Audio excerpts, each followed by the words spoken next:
Students, कैसे हैं आप लोग? मैं केशव जाखोटिया एक बार फिर आप सभी लोगों का स्वागत करता हूं।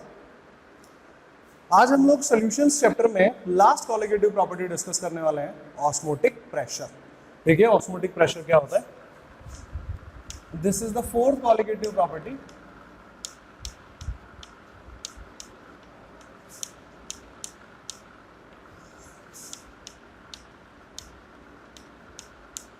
हिंदी में बोलते हैं इसको परासरण दाब। अब देखिए पॉइंट ये है, ये ऑस्मोटिक प्रेशर या परासरण दाब होता क्या है, पहले तो ये जान लें, है ना। मैं पहले आप लोगों को बहुत ही सिंपल से एग्जांपल्स देता हूं ताकि अपन लोग इसको कंप्लीट कर पाए, इसको क्यूरेट कर पाए, इसको समझ पाए अपन लोग। देखो एक बात बताओ, किशमिश रेजिन्स जिसको बोलते हैं अपन लोग, है ना, किशमिश को पानी में डाल दीजिए। अब आप सोचिए, किशमिश को पानी में डाला तो 10 घंटे के बाद, 12 घंटे के बाद हम लोग जब उसको ऑब्जर्व करते हैं, वी फाइंड दैट कि किशमिश कैसे हो जाते हैं, स्वेल हो जाते हैं। किशमिश जो हो जाते हैं वो फूल जाते हैं, राइट। मतलब हुआ क्या, ये क्यों फूल गए, एक्चुअल में प्रोसेस क्या हुआ? तो आप लोगों का सबका एक कॉमन आंसर होगा, सर किशमिश के अंदर पानी चला जाता है। यही तो हुआ, किशमिश के अंदर पानी चला जाता है।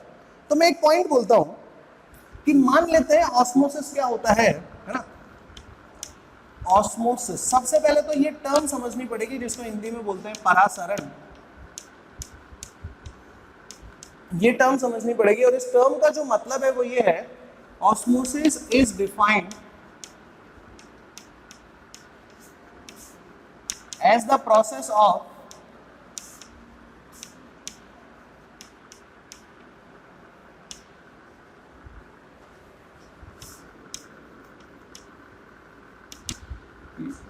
ऑफ ये सॉल्वेंट वर्ड में एक बार के लिए यहां से हटा रहा हूं, बाद में इसको फिक्स कर देंगे। From lower concentration to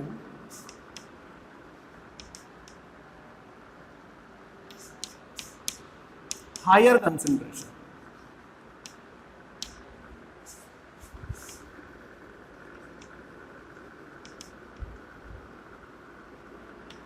through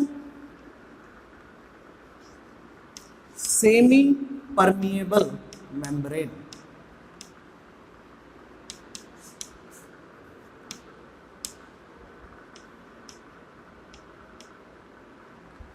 semi permeable membrane, definition तो मैंने लिख दी, लेकिन एक बार कॉन्सेप्ट सीख लेते हैं। कॉन्सेप्ट क्या है, देखो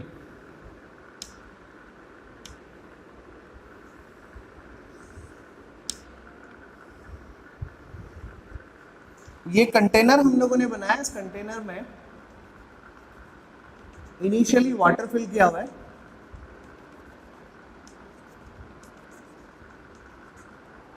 अब इसके अंदर में हम लोग क्या फिल कर देते हैं, इसके अंदर में हम लोग फिल कर देते हैं एक रेजिन। हम लोग एक किशमिश का दाना इसके अंदर में डाल देते हैं, वही हमारा ऑब्जर्वेशन होगा। तो आप सब जानते हैं कि किशमिश का जो दाना होता है, थोड़ा बड़ा करके बना रहा हूं ताकि अपने को समझ में आए।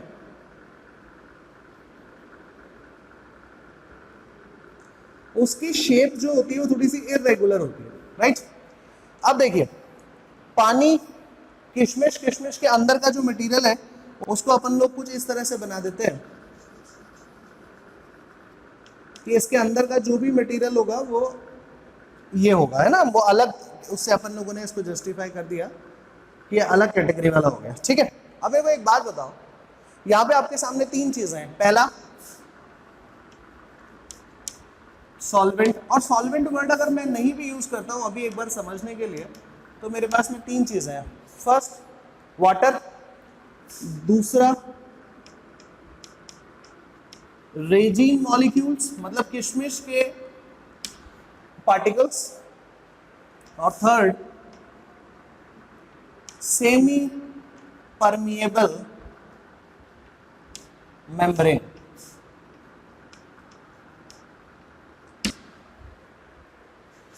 है ना, हिंदी में बोलते हैं अर्ध पारगम्य झिल्ली। किशमिश के ऊपर जो कवर होता है, किशमिश के ऊपर का जो कवर होता है, उस कवर को ही अपन लोग क्या बोल देते हैं, यहाँ पर उस कवर को ही सेमी परमेबल मेम्ब्रेन बोल देते हैं। पहली बात तो ये बना हुआ किसका होता है ना, तो ये बना हुआ हो सकता है सेल्यूलोज का,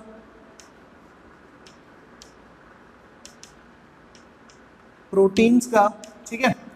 ये सिंथेटिकली भी बनाया जा सकता है, सिंथेटिक भी हो सकता है ना, ठीक है। जनरली जो अपने डिस्कशन में अपन लोग यूज करते हैं वो सब कैसे होते हैं, नेचुरल होते हैं, नेचुरली होते हैं वो सारे के सारे, ठीक है। तो देखो ये जो है ये सेमी है, सेमी परमिएबल है, मतलब क्या हुआ, इसका मतलब हुआ कि ये फ्लूइड का मूवमेंट जो है एक साइड से दूसरी साइड की तरफ करता है, दूसरी साइड से पहले साइड की तरफ नहीं करता। मतलब वन वे ट्रैफिक है, एक ही तरफ चलते जाना है, उधर से वापस नहीं आना है। बात समझ में आया? तो सेमी परमिएबल का मतलब अर्ध पारगम्य, अर्ध मतलब आधा मूवमेंट होना चाहिए। मूवमेंट कैसा हो सकता है, मूवमेंट इनसाइड भी हो सकता है और मूवमेंट आउटसाइड भी हो सकता है, तो दोनों में से किसी भी एक साइड ही करेगा, ये दोनों साइड पे नहीं करेगा। ये बात अपन को समझना है, ठीक है। अब देखो अपन को इसकी डेफिनेशन पे आना है। डेफिनेशन ये कहती है कि ऑस्मोसिस एक ऐसा प्रोसेस है जिसके अंदर में फ्लो होता है, फ्लो ऑफ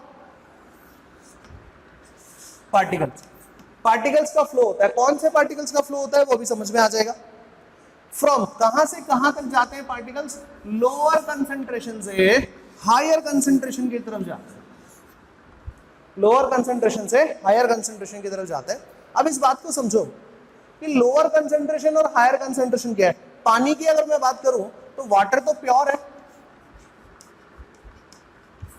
इसके अंदर में सॉल्वेंट क्या है, देखा जाए तो सॉल्वेंट कुछ भी नहीं है, सिर्फ पानी पानी है। तो इसकी कंसंट्रेशन कैसी होगी, लोअर कंसंट्रेशन हो गई, ठीक है। रेजिन पार्टिकल्स की बात करो, इसमें सिर्फ रेजिन के पार्टिकल्स है और कोई पार्टिकल्स है ही नहीं अभी तो किशमिश के अंदर में, तो सबसे ज्यादा कंसंट्रेशन किसकी हुई, इसकी हो गई,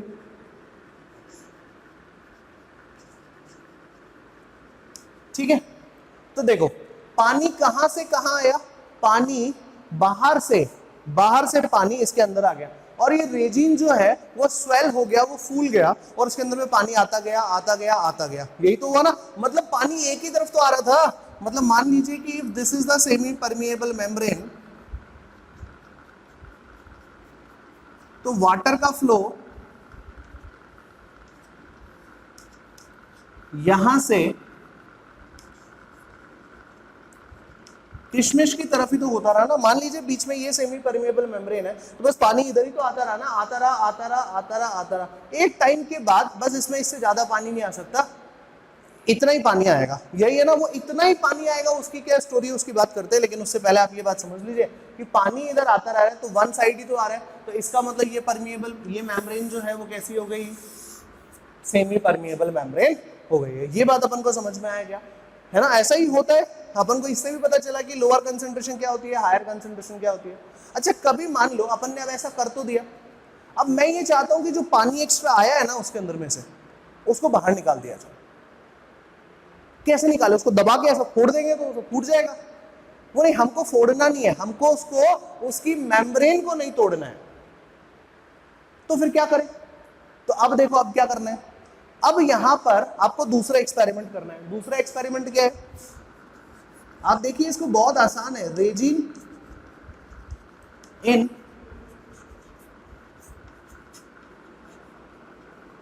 सॉल्टी वाटर। अब ये दूसरा एक्सपेरिमेंट है, पहले आपने पानी में रखा था, अब दूसरा एक्सपेरिमेंट हो गया कि रेजिन को किस में रख दो, नमक के पानी में रख दो।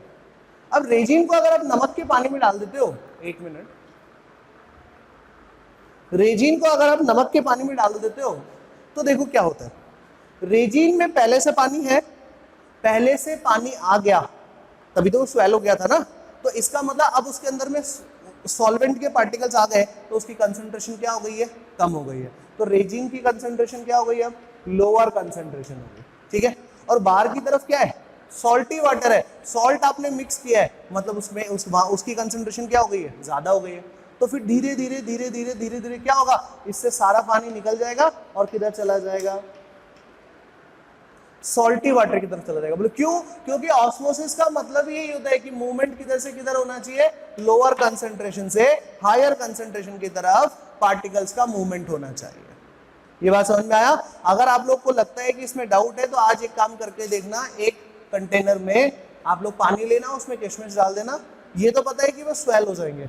अब तुमको बोले कि मुझे तो पानी बाहर निकालना है उसमें से, तो पानी को वापस बाहर निकालने का क्या तरीका है, उसको नमक के पानी में डाल दीजिए। नमक का कंसंट्रेशन जितना ज्यादा होगा उतना जल्दी पानी बाहर आ जाएगा, है ना। तो 1 गिलास पानी में आप 1 चम्मच चीनी डाल के और उसमें वो रेजिन डाल देना।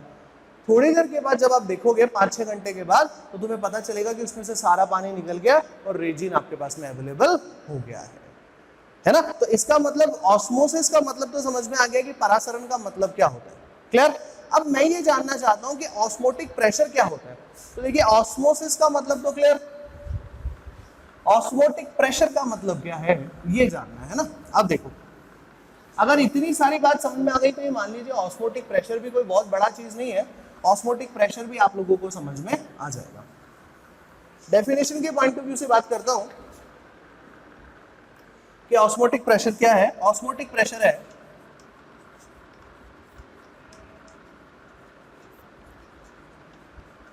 It is defined as the pressure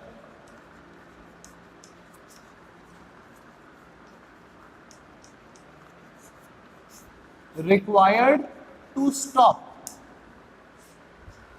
osmosis। Osmosis को रोकने के लिए, परासरण को रोकने के लिए लगाया जाने वाला दाब परासरण दाब कहलाता है।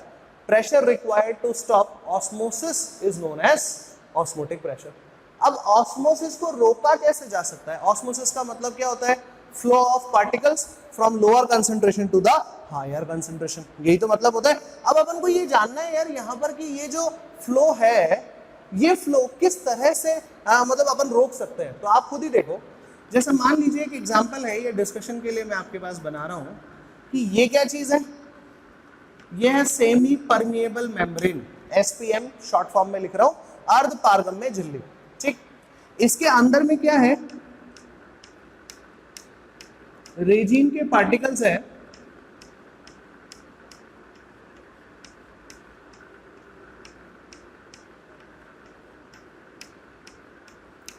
और इसमें ऑस्मोसिस हो रहा है। ऑस्मोसिस कहां से कहां हो रहा है?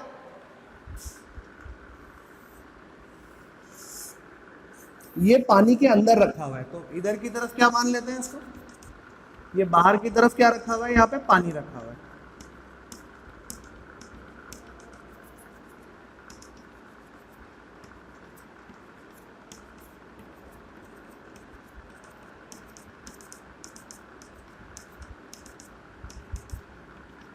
बाहर की तरफ इसमें पानी रखा हुआ है। अब देखो पानी किधर आएगा, रेजिन के अंदर आता जाएगा, मतलब इधर भी क्या होता जाएगा, धीरे धीरे धीरे धीरे धीरे धीरे धीरे धीरे पानी आता रहेगा, पानी आता रहेगा आता रहेगा आता रहेगा।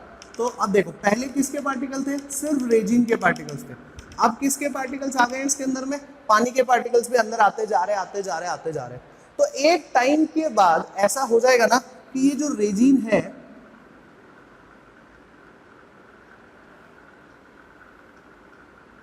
ये बहुत ज्यादा स्ट्रेच हो जाएगी, बहुत ज्यादा खिंच जाएगी, यस या नो, ठीक है। लेकिन ये थोड़ी, इसको थोड़ी पता चलता है ये तो आता जाएगा। तो ज्यादा से ज्यादा क्या हो सकता है कि रेजिन जो है, ये जो मेम्ब्रेन है, ये जो झिल्ली है, ये झिल्ली फट जाएगी, यही तो होगा ना।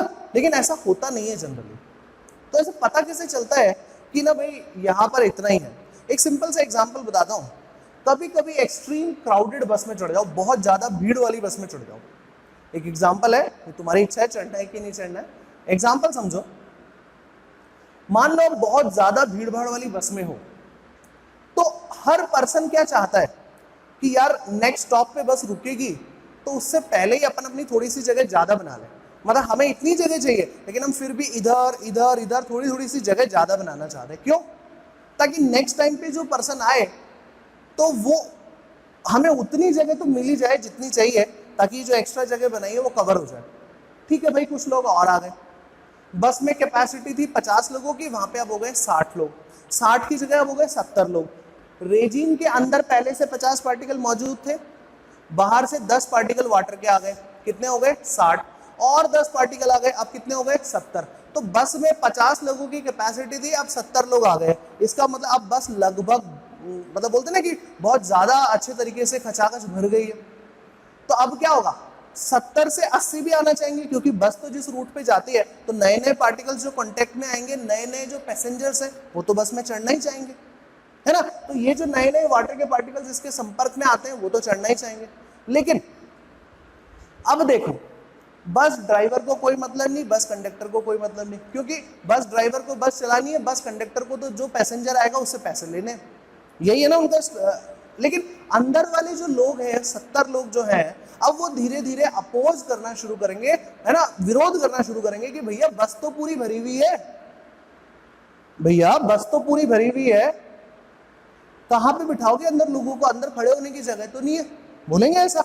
ठीक वही चीज यहाँ पे भी होता है कि पहले 50 पार्टिकल थे, फिर 60 पार्टिकल आ गए, फिर 70 पार्टिकल आ गए।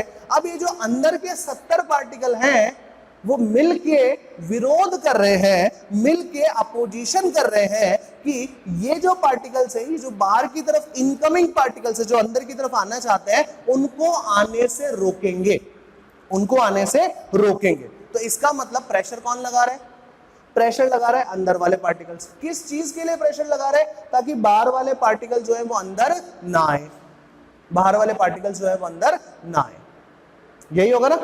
तो कब तक ऐसा, कब तक, कब लगाना शुरू करेंगे? तुरंत 50 के 60 हो जाएंगे तब क्या, या 60 के 70 हो जाएंगे तब क्या? केवल और केवल तभी प्रेशर लगाना शुरू करेंगे, तभी विरोध करना शुरू करेंगे, अपोजिशन करना शुरू करेंगे, जब नए पार्टिकल्स को अंदर रखने की जगह नहीं होगी। बात समझ में आ गया? मतलब बिल्कुल फुल पैक हो गया है, फुल पैक हो गया है, अब इसके अंदर में बिल्कुल भी जगह नहीं है, राइट। तब अपन लोग ऐसा करेंगे, तब ये पार्टिकल्स ऐसा करेंगे कि अब आने वाले पार्टिकल्स को रोकेंगे। और आने वाले पार्टिकल्स को रोकना मतलब पानी था लोअर कंसेंट्रेशन, उससे हायर कंसेंट्रेशन पे जाने से रोकना, कौन सा प्रोसेस है?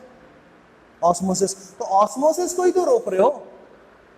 तो प्रेशर कौन लगाता है? हम नहीं लगाते, प्रेशर अंदर वाले पार्टिकल्स ही लगाते हैं, राइट ना। तो प्रेशर वो पार्टिकल्स लगाते हैं जहां पे ऑस्मोसिस हो रहा होता है। आ गया मतलब समझ में? पक्का? ठीक है। तो ऑस्मोटिक प्रेशर एक ऐसा प्रेशर होता है जो ऑस्मोसिस प्रोसेस को रोकने के लिए लगाया जाता है। क्लियर? ठीक है। अब प्रेशर लगाता कौन है?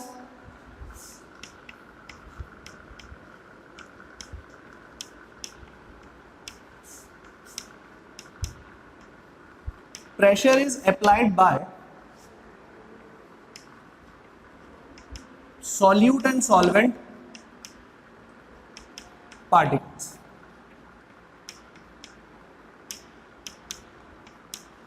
प्रेशर जो है वो दोनों से लगाया जाता है। भाई पहले केवल सॉल्यूट के ही थे, सॉल्वेंट के भी आ गए, है ना। दोनों के आने के बाद यहां पर ये दोनों ही पार्टिकल्स जो है वो प्रेशर लगाते हैं। ठीक है, ठीक है। कब लगाते हैं? जब अंदर स्पेस बचता ही नहीं है। क्लियर? ठीक है। अब देखो इस ऑस्मोटिक प्रेशर को अपन लोग किससे डिनोट करते हैं? पाई से डिनोट करते हैं। ठीक है। ऑस्मोटिक प्रेशर जो है वो, अब इसको और कैसे अपन इसको और बेटर तरीके से समझ सकते हैं, एक बार देखते हैं इसको कैसे समझ सकते हैं, है ना। क्योंकि देखो अब ये हो गई इसकी मैथमेटिक्स, ये हो गई इसका थ्योरेटिकल एक्सप्लेनेशन। अब अपन को तो मैथमेटिक्स में भी जाना है, साथ ही साथ इसका कुछ एप्लीकेशंस भी है, कुछ सिग्निफिकेंस भी है। ये बहुत ही स्पेशल प्रॉपर्टी है, कॉलिगेटिव प्रॉपर्टी जो है उनमें सबसे स्पेशल प्रॉपर्टी यही है। तो क्यों है ऐसा, पहले ये एक बार जानते हैं, है ना। और दूसरी बात, मैं एक वर्ड का मतलब और बता देता हूं यहाँ पर। देखो आपने पढ़ा भी ऑस्मोसिस, एक और वर्ड होता है जिसे बोलते हैं रिवर्स ऑस्मोसिस, विपरीत परासरण, है ना, रिवर्स ऑस्मोसिस। शॉर्ट फॉर्म में आप सब जानते हो इसको, शॉर्ट फॉर्म में क्या बोलते हैं अपन इसको? आरओ बोलते हैं इसको। आपके घर में, मेरे घर में आरओ लगा हुआ है। तो ये आरओ जो है वो कैसे काम करता है उसके बारे में भी अभी अपन बात करते हैं, और फिर अपन लोग इसके मैथमेटिक्स पे आते हैं। ठीक है, चलिए शुरू करते हैं।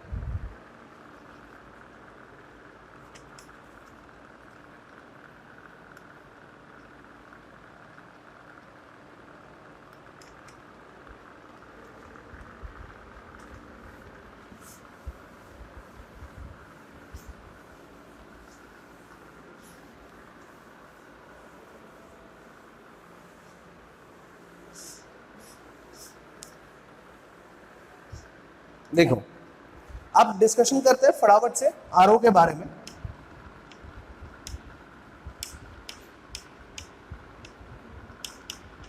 देखो ऑस्मोसिस का उल्टा होना है, रिवर्स होना है। तो यहां पर अब पार्टिकल्स का फ्लो किधर से किधर होना चाहिए?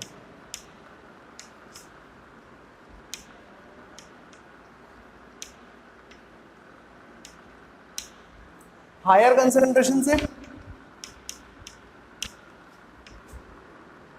लोअर कंसंट्रेशन की तरफ through semi permeable membrane, right. अब देखो एक डायग्राम बनाते हैं ताकि आपको ये बात अच्छे से समझ में आ जाए।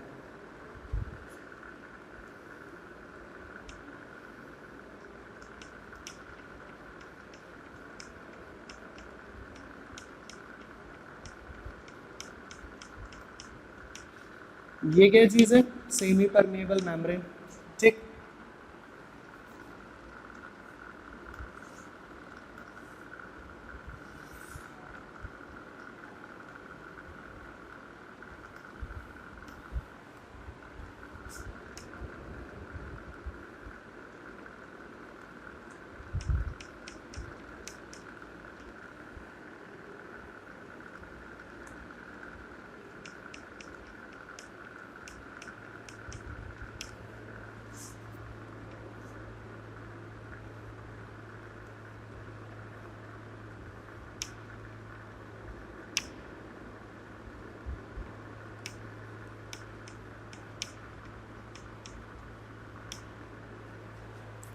देखो ये एक ऐसा चैम्बर है और इसको अपन आरओ की टेक्निक समझ सकते हैं। देखो कैसे, ये एक पिस्टन सिलेंडर जैसा हो गया, पिस्टन सिलेंडर है ना, ये हो गया बाहर वाला सिलेंडर और ये हो गया पिस्टन, ठीक है।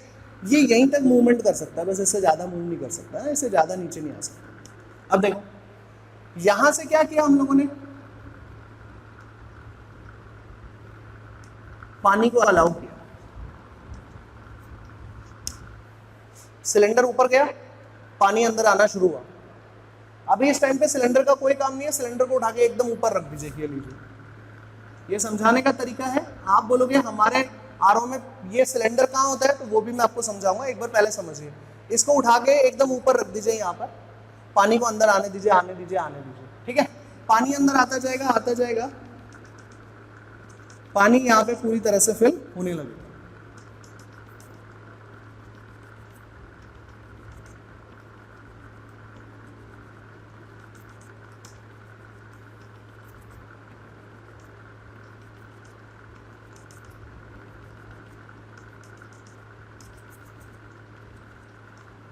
ठीक है, पानी यहाँ पे पूरी तरह से फिल हो गया।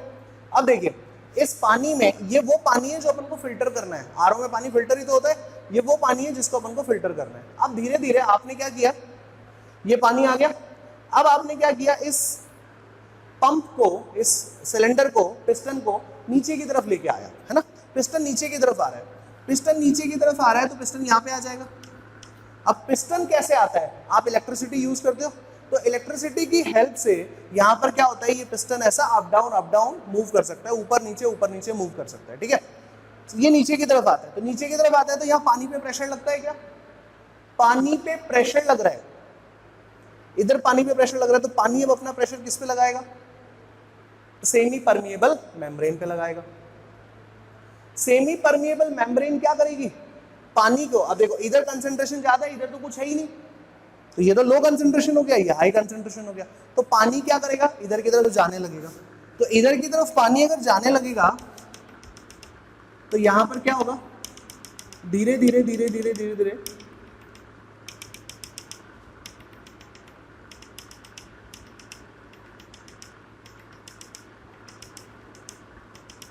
साफ पानी जो है वो इधर की तरफ जमा हो जाता है।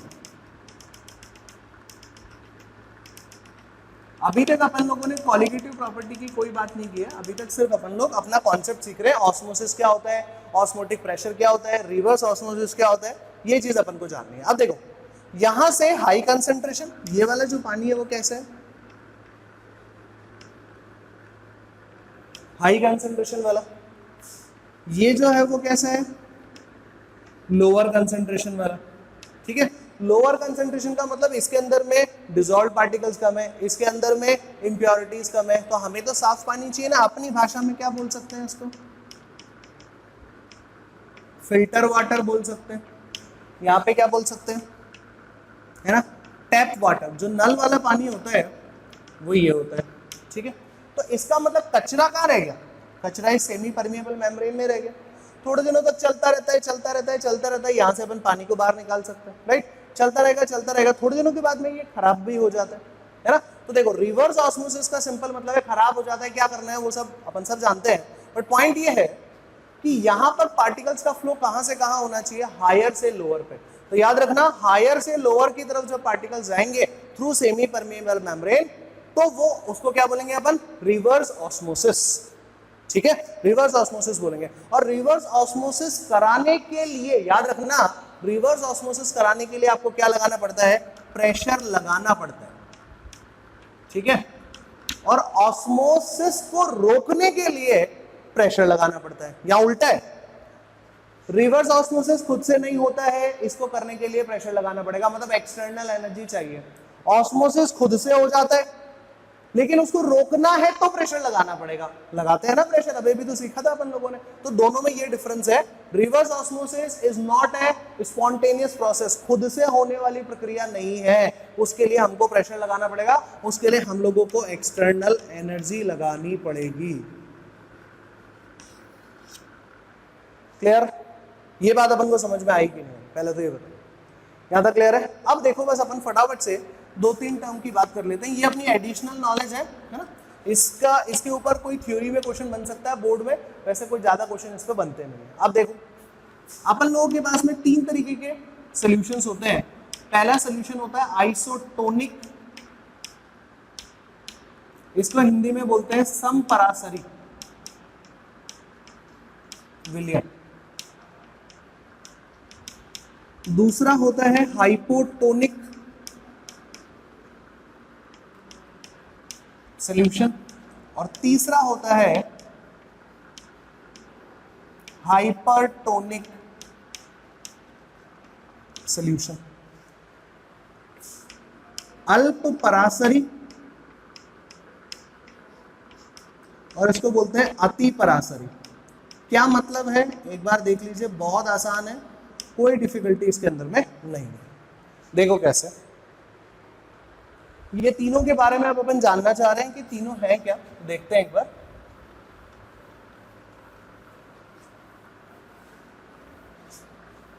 है ना, तीन टाइप के सॉल्यूशंस बनाए जा सकते हैं, कैसे देखो, एक ही डायग्राम से आप लोग उसको समझ सकते हैं, बहुत आसान है, इसके अंदर में कोई दिक्कत नहीं है। बीच में आपने फिक्स कर लिया सेमी परमिएबल मेम्ब्रेन, ठीक है। अब देखो सेमी परमिएबल मेम्ब्रेन फिक्स करने के बाद क्या करना पड़ेगा वो देखो। सेमी परमिएबल मेम्ब्रेन फिक्स करने के बाद इधर भी एक सॉल्यूशन फिल कर दो और दूसरी तरफ भी सॉल्यूशन फिल कर दो। अब जब मैं आपको यहां बोल रहा हूं कि सॉल्यूशन फिल कर दो, तो इसका मतलब क्या हो गया कि उसमें कुछ ना कुछ सॉल्यूट मिलाया हुआ होगा, राइट। तो उसमें कुछ ना कुछ सॉल्यूट मिलाया हुआ होगा, तो उसको अपन लोग कैसे जस्टिफाई कर सकते हैं वो देखो। इस सॉल्यूशन की भी कुछ ना कुछ कंसंट्रेशन होगी, इस सॉल्यूशन की भी कुछ ना कुछ कंसंट्रेशन होगी। यदि दोनों सॉल्यूशन की कंसंट्रेशन समान है ना, आइसोटोनिक सॉल्यूशन, मैं यहां पे लिख देता हूं फर्स्ट, देखिए बहुत आसान है। आइसोटोनिक हिंदी में देखोगे तो बहुत ही क्लियर है, यहां पर साफ साफ लिखा हुआ है समपरासरी, ठीक है। सम मतलब समान, समान है, क्या चीज समान है, तो इसके अंदर में क्या चीज समान होना चाहिए, सेम कंसंट्रेशन है। दोनों तरफ कैसा कंसंट्रेशन है, सेम है।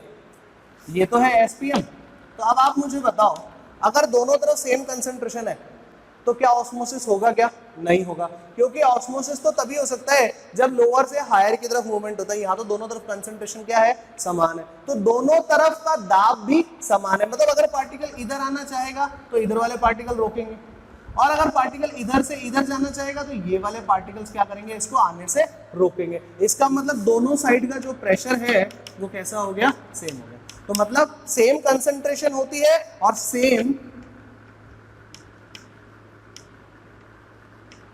ऑस्मोटिक प्रेशर होता है। बताइए आइसोटोनिक सोल्यूशन क्या होता है, ये तो क्लियर हो गया। ऐसे सॉल्यूशंस जिनकी कंसंट्रेशन, अब देखो अपन को हमेशा यहाँ पर ऐसे कंफ्यूज मत होइए कि सर है ना इधर भी सोल्यूशन है इधर भी सोल्यूशन। बेटा जी यहाँ पर जो भी डिस्कशन करना है वो सेमी परमिएबल मेम्ब्रेन के रेस्पेक्ट में सोच के करो, तो आपको कभी गड़बड़ नहीं होगी, ठीक है। ऐसे सॉल्यूशंस जिनकी कंसंट्रेशन सेम होती हो, जिनकी कंसंट्रेशन सेम होती हो आइसोटोनिक सॉल्यूशंस कहलाते हैं।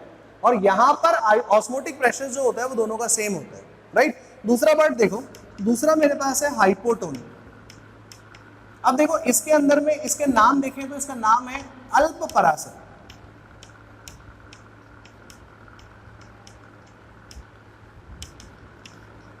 इसका नाम क्या है, अल्प परासरी। अब देखो अल्प परासरी का क्या मतलब है कि यहां पर एक साइड का प्रेशर कम होना चाहिए।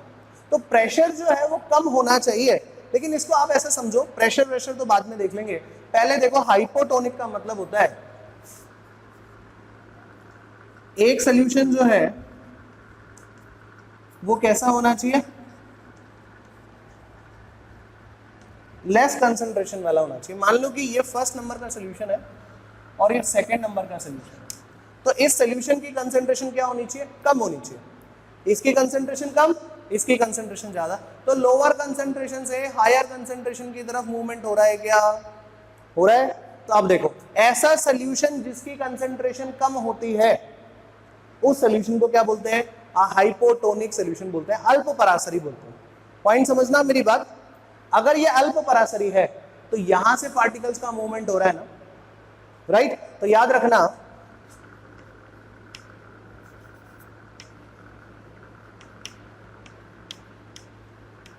ऑस्मोसिस के कारण यहां से ऑस्मोसिस हो रहा है, मतलब यहां से पार्टिकल्स किधर जा रहे हैं, एक नंबर से दो नंबर की तरफ जा रहे हैं। तो इसका वॉल्यूम कम होता है कि ज्यादा हो जाता है, इसका आयतन कम होगा कि ज्यादा हो जाएगा, ऑब्वियसली कम हो जाएगा, क्योंकि यहां से पार्टिकल्स निकल के किधर जा रहे हैं, दो में जा रहे हैं। तो वॉल्यूम ऑफ हाइपोटोनिक सॉल्यूशन क्या हो जाएगा, डिक्रीज हो जाएगा, कम हो जाएगा। बात समझ में आ गया, क्लियर है यहां तक, ठीक है। दूसरा पार्ट देखिए हाइपरटोनिक क्या होता है। तो देखो हाइपरटोनिक जो है ये ऑलरेडी अभी अपन ने समझ लिया कि हाइपरटोनिक सॉल्यूशन वो होता है जिसकी कंसंट्रेशन क्या होती है, हाई होती है। तो देखो एक चीज, ये दोनों साथ साथ चलेंगे, हाइपो और हाइपर दोनों साथ साथ चलेंगे। अब यहाँ पे किसकी कंसंट्रेशन ज्यादा है, दूसरे वाले की ज्यादा है, तो ये सॉल्यूशन कैसा हो गया, हाइपर हो गया, अति परासरी हो गया। तो मतलब सम परासरी दोनों की कंसंट्रेशन समान। अगर अल्प परासरी आएगा तो दूसरा ऑटोमेटिकली अति परासरी हो जाएगा। अगर हाइपोटोनिक सॉल्यूशन है तो ऑटोमेटिकली दूसरा कैसा मिल जाएगा, हाइपरटोनिक सॉल्यूशन मिल जाएगा। अब देखो यहाँ पे कंसंट्रेशन ज्यादा, तो इधर से पार्टिकल्स आते रहेंगे आते रहेंगे आते रहेंगे, तो बताइए वॉल्यूम किसका बढ़ जाएगा, हाइपर का वॉल्यूम जो है वो बढ़ जाएगा ना। तो देखो due to osmosis volume of hypertonic solution increases. Clear है ये बात, अपन सबको सारा पॉइंट क्लियर है। तो अब देखो अब अपन आगे बढ़ते हैं और अब अपन इसके अब मैथमेटिक्स पे बात करते हैं। आई होप ये तीनों का नाम अपन को क्लियर हो गया, तीनों का मतलब क्लियर हो गया, ठीक है। अब देखो इसका क्या फॉर्मूला होता है, फॉर्मूला देख लेते हैं, फिर एक छोटा सा पॉइंट और है वो डिस्कस करेंगे। फॉर्मूला होता है पाई इज इक्वल्स टू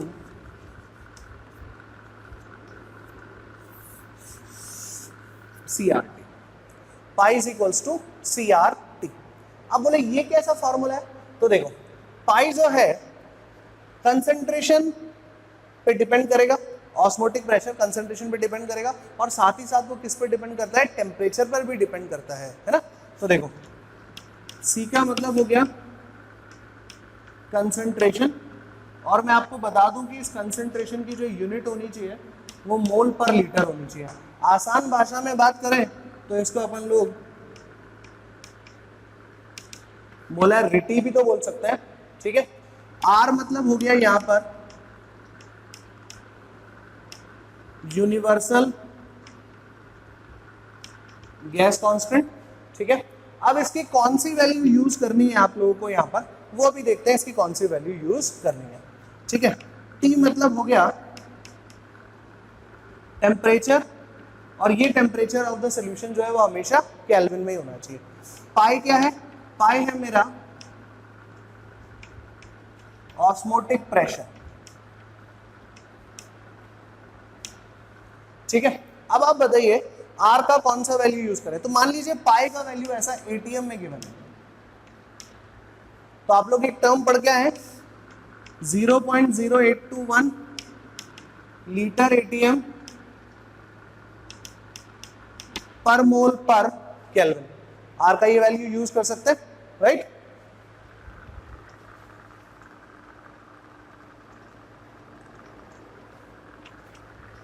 ठीक है, यहां तक अपन को समझ में आया। तो आर की वैल्यू याद रखना, अगर प्रेशर एटीएम में है तो अपन को आर का वैल्यू ये यूज करना है, ठीक है। बार में आ जाएगा, वैल्यू चेंज हो जाएगा। प्लीज रिमेंबर प्रेशर का जो यूनिट है वही यूनिट में, ज्यादातर समय अपन लोग यही यूनिट यूज करने वाले हैं, लेकिन अपन को ऐसा पता होना चाहिए, राइट। तो देखो इस फॉर्मूला को ऐसा लिखा जा सकता है कि pi is equals to number of moles of solute divided by volume of solution,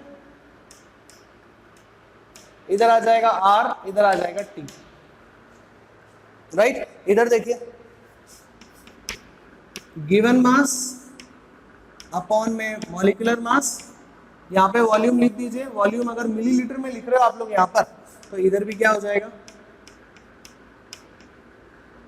1000 से मल्टीप्लाई हो जाएगा, क्योंकि यहाँ पर वॉल्यूम ऑफ द सॉल्यूशन किस में होना चाहिए, लीटर में होना चाहिए, राइट। ये हो गया तुम्हारा पाई। तो देखो इस फॉर्मूला के अंदर में भी आप molecular mass of the solute calculate कर सकते हो ना, तो चारों क्वालिटेटिव प्रॉपर्टीज हम लोग यहाँ पर इसमें मॉलिक्यूलर मास कैलकुलेट कर सकते हैं। एक इंपॉर्टेंट पॉइंट जो अब अपन को सीखना है, ये ऑस्मोटिक प्रेशर स्पेशल क्यों है, तो देखो ये ऑस्मोसिस का या ऑस्मोसिस के फायदे क्या क्या है। तो देखो सबसे पहला फायदा, अपन लोग जब भी पेड़ पौधे में पानी डालते हैं तो ऐसा ऊपर से थोड़ी डालते हैं कि पत्तियों पर पानी डाल देते हैं कि वहां तक तो पहुंचेगा नहीं, अपन तो जड़ों में रूट्स में ही तो पानी डालते हैं। तो रूट से पानी, रूट में पानी जाता है तो पानी धीरे धीरे धीरे धीरे धीरे धीरे धीरे धीरे ऊपर तक पहुंच जाता है, होता है कि नहीं होता। रूट पे कंसंट्रेशन क्या हो जाती है पानी डालने के बाद में, कम हो जाती है, और ऊपर की तरफ लीव्स के पास कंसंट्रेशन क्या होती है, ज्यादा, तो पानी लोअर कंसंट्रेशन से ऊपर ऊपर ऊपर ऊपर की तरफ बढ़ता जाता है, होता है कि नहीं होता। ठीक है, इसी तरह से जब अपन देखते हैं कि यहां पर ऐसा समझ लो, और दूसरे दूसरे एग्जांपल्स, जर्मिनेशन, अंकुरण करते हैं, जैसे आप लोगों ने मान लो स्प्राउट्स भिगोए है ना, चना मोट ये सब पानी में डाल देते हो और उसके बाद के अंदर में उसको क्या करते हो, थोड़े 10-12 घंटे का निकाल के कपड़े में बांध के रख देते हो, तो हम क्या देखते हैं उसमें से छोटे छोटे पूंछ जैसे वो बाहर निकल जाता है ना, इसी चीज को बोलते हैं जर्मिनेशन। तो ये भी किसकी वजह से होता है, ये भी ऑस्मोसिस की वजह से ही होता है। ऑस्मोसिस का और क्या फायदा है, ऑस्मोसिस का फायदा है कि हम लोग ये सारी की सारी कैलकुलेशन जिस कॉन्सेप्ट पे, जिस रिएक्शन में, जिस सिस्टम पे अपन ऑस्मोसिस लगा सकते हैं, उसको अपन रूम टेम्परेचर पर भी कर सकते हैं। इसके लिए हमें हीटिंग करने की या कूलिंग करने की या फ्रिज करने की कोई आवश्यकता नहीं है। फॉर्मूला अपन को समझ में आ गया, ठीक है। एक क्वेश्चन कर लेते हैं ताकि अपना कॉन्फिडेंस बढ़ जाए।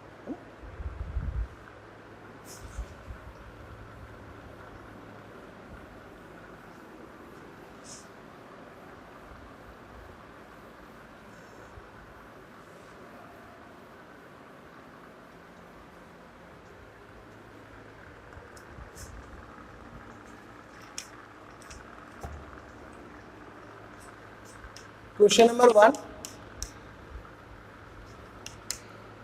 what will be the concentration of sucrose solution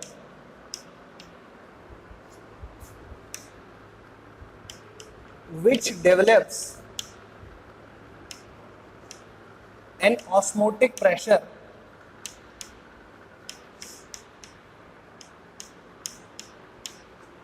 of 2 atm